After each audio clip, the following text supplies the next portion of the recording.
Nihonno Kataro.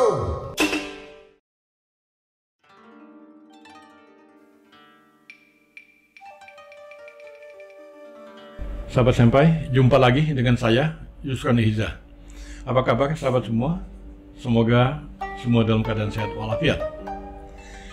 Ya, omong-omong barangkali tidak seperti biasanya. Di meja saya ini ada beberapa pernak-pernik yang mungkin baru pertama kali tampil di dalam acara ini. Mungkin juga ada beberapa dari sahabat Senpai bertanya, itu apa Senpai? Jawab saya, ini boneka Kokeshi. Oh, mau diapain itu? Mau dijual? Apa Senpai sudah bangkrut? Wa na'udzubillah min dzalik, kata Pak Ustaz kan. Semoga Allah menjauhkan kita dari semua kebangkrutan. Tapi saya memang mau bicara tentang kebangkrutan. Hanya saja bukan kebangkrutan kita, melainkan bicara tentang kebangkrutan negara. Loh, ini luar biasa juga. Senpai kok tahu gitu? Bicara tentang kebangkrutan negara, ya tahulah gitu kan.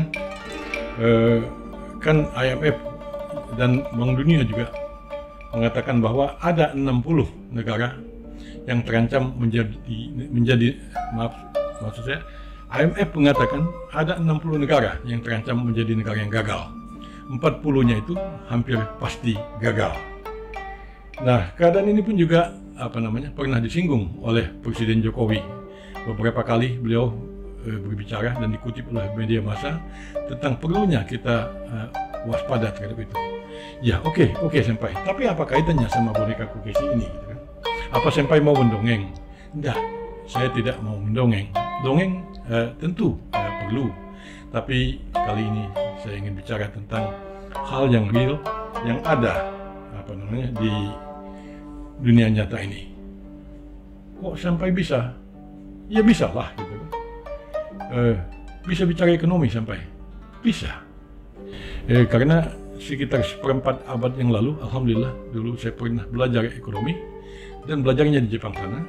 Saya menyelesaikan S3 saya di Jepang, itu bicara tentang politik ekonomi internasional.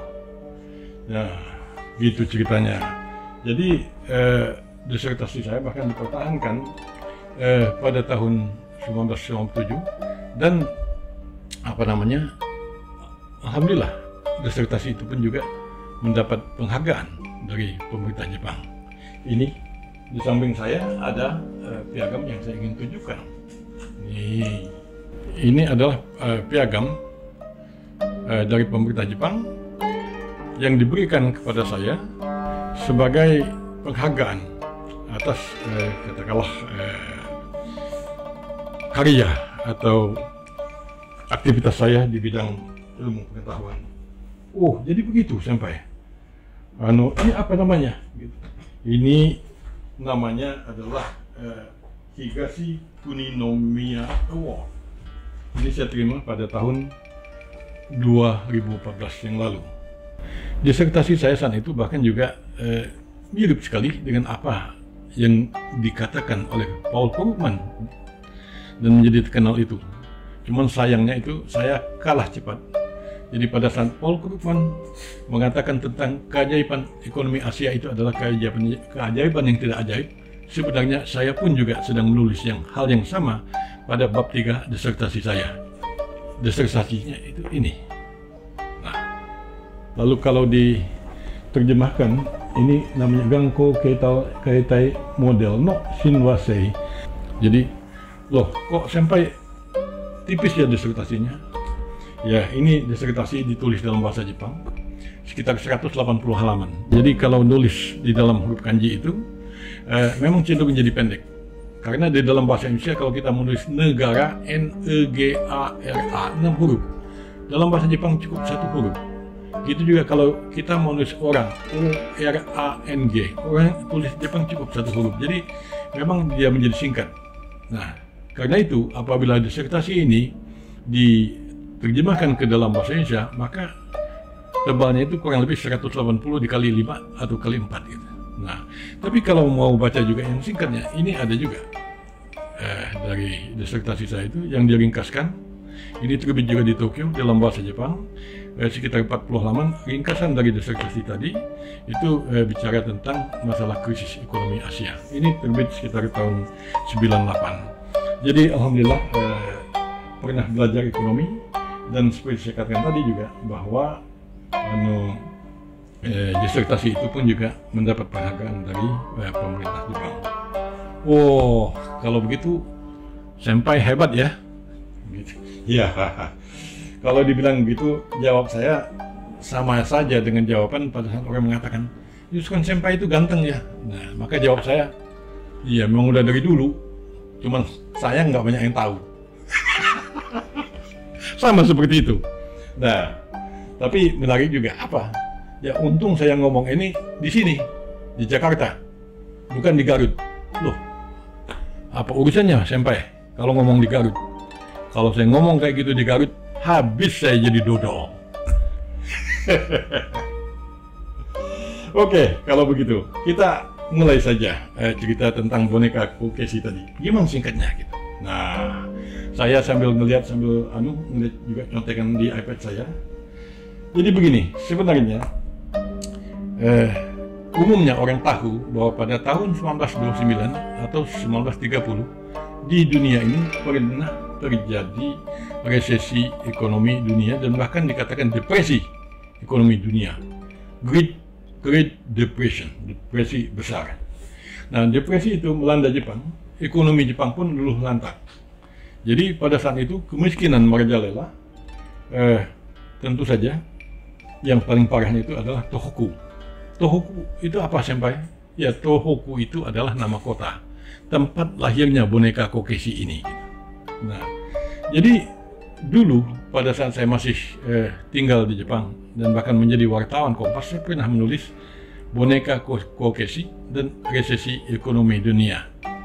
Nah, tapi mungkin ada pemberi saya mengatakan, itu bias senpai, itu mitos, itu hoax. Loh, kenapa begitu? Ya kan boneka Kokeshi itu lahirnya di zaman Edo. Jadi, nah itu berarti kan boneka Kokeshi itu telah ada dari sekitar tahun 1600-an sampai 1867, itu masa Edo. Resesi ekonomi dunia tadi kan tahun 29 atau tahun 30. Ya, kalau dilihat dari situ, sepintas yang mengatakan ini hoax, ini mitos, itu benar adanya. Sebab kalau kita berpikir tentang sebab akibat, jelaslah bahwa sebab tentu mendahului akibat dan tidak mungkin sebaliknya.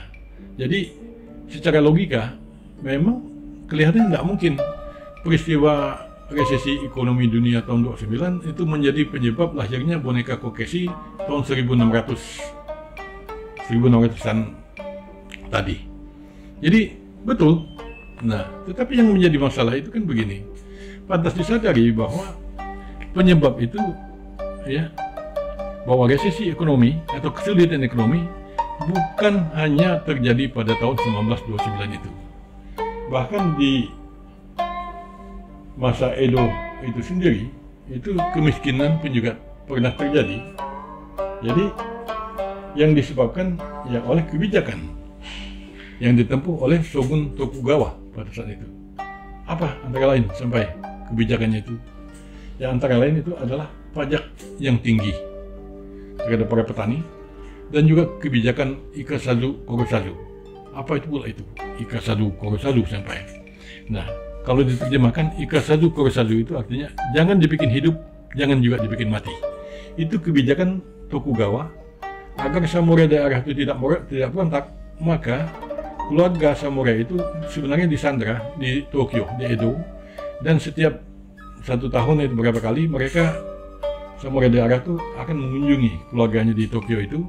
Nah pada saat itu kan dibikin arak-arakan samurai lah pergi ke ini, menuju ke Edo, ke ibu kota. Nah karena dilakukan itu berulang-ulang semacam itu dalam 1 tahun, akibatnya samurai daerah itu juga miskin, alias tadi tidak kaya, tidak miskin, tidak dibikin hidup, tidak dibikin mati. Akibatnya apa? Itu kesulitan ekonomi yang dihadapi oleh masyarakat Jepang. Jadi tidak semua kisah Edo itu bagus, ada juga beberapa celah-celah yang tidak ini.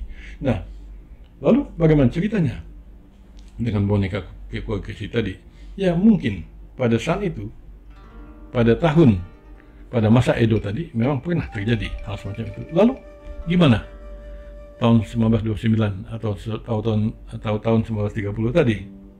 Ya, saya menduga kuat bahwa resesi ekonomi dunia pada tahun 2930 itu kembali, ya, membuat boneka Kokeshi itu menjadi sesuatu yang ditujukan untuk katakanlah menyimbolkan sesuatu. Apa senpai? Jelasnya. Nah, begini. Jadi karena kesulitan ekonomi, maka pada saat itu orang Jepang itu banyak yang menjual anaknya ke rumah bordil. Jadi anak-anak dijadikan, ya, wanita penghibur lah karena kesulitan ekonomi. Wah, apa betul segitu dahsyatnya senpai? Apa betul segitu gawatnya suasana ekonomi Jepang saat itu? Nanti saya akan minta ke editor untuk menginsert gambar bagaimana anak-anak di Tohoku pada saat itu, ya, dengan pakaian yang tentu tidak baik lah, ya. Kalau dari kacamata sekarang, mereka tuh makan lobak mentah, saking laparnya. Itu ada. Kalau gitu mengerikan ya Jepang. Iya, sebenarnya itu hal yang lazim terjadi di Jepang. Bukan hanya di Jepang, maksudnya hal yang lazim terjadi bukan hanya di Jepang, tetapi juga di Eropa sendiri.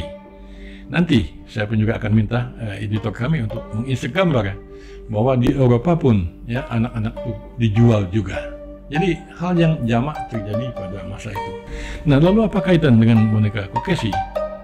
Tadi dikatakan begini, bahwa boneka Kokeshi itu adalah pengganti dari anak yang katakanlah tadi entah dijual ke rumah bordil, entah aborsi, dan bahkan juga dibunuh, dicekek.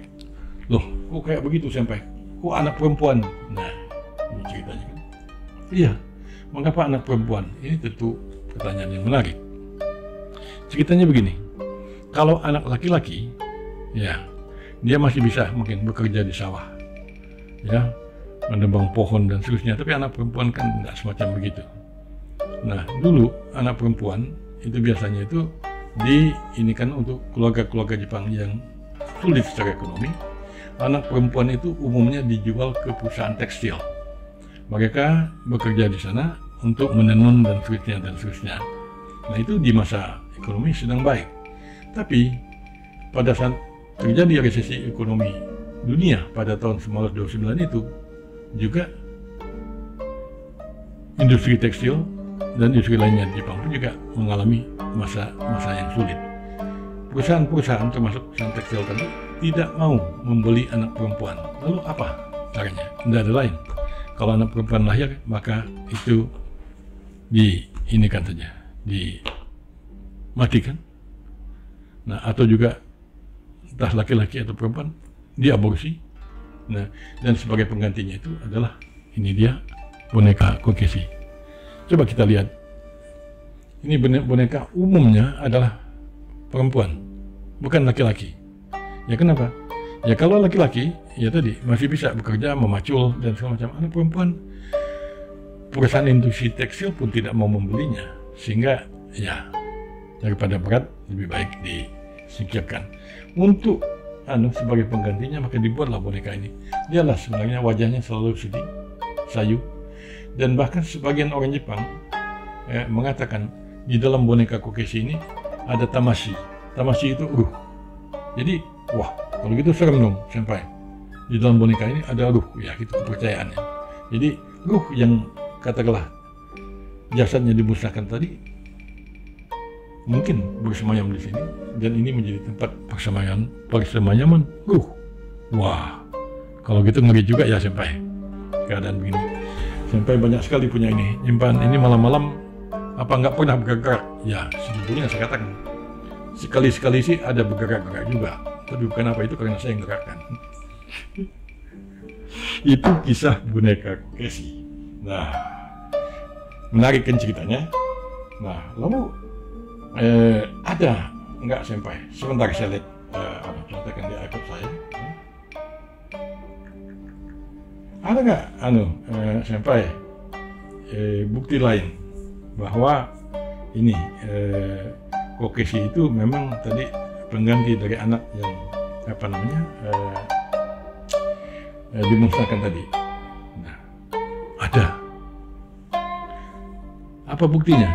Iya, kata kokeshi itu dalam insert ini juga kelihatan bahwa kalau ditulis biasa kokeshi itu pakai hiragana ya kokeshi, 3 huruf. Tetapi ada tulisan kokeshi yang dianut sekarang ini, menurut beberapa pendapat sesungguhnya asalnya kokeshi itu bukan kanji yang digunakan sekarang ini, tetapi kanji yang lain.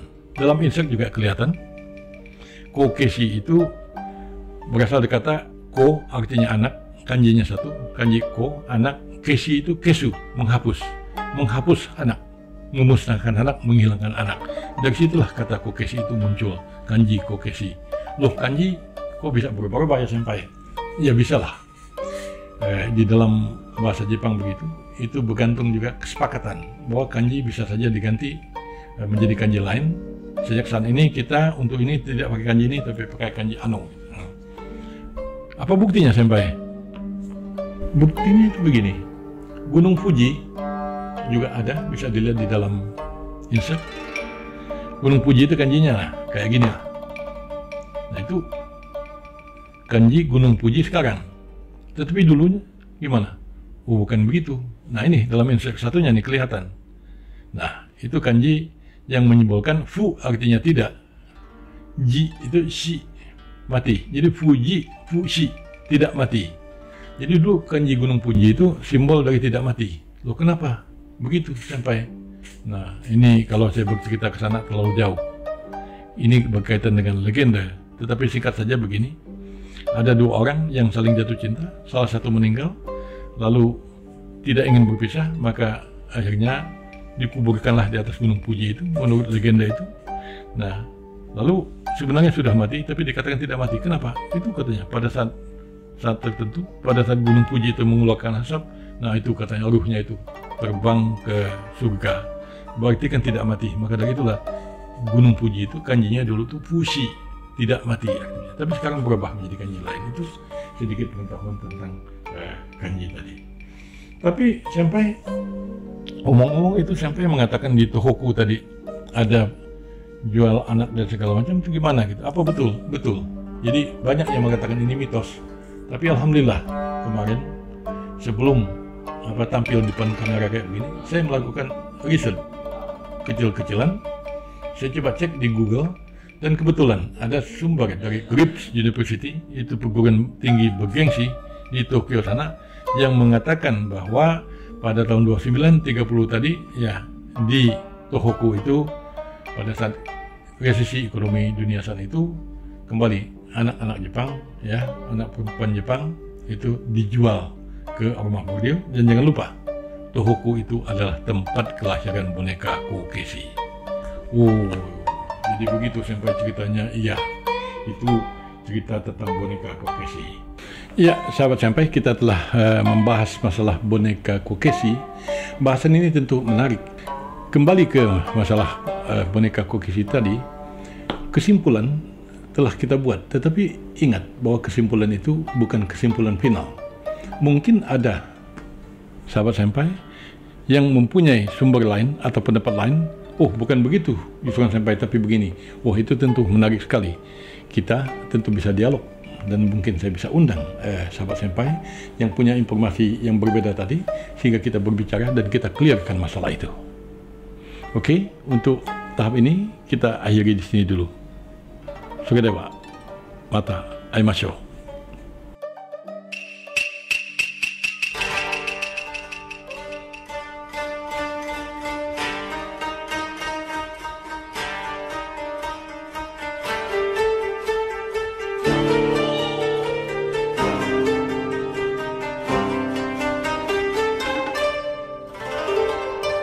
日本の語ろう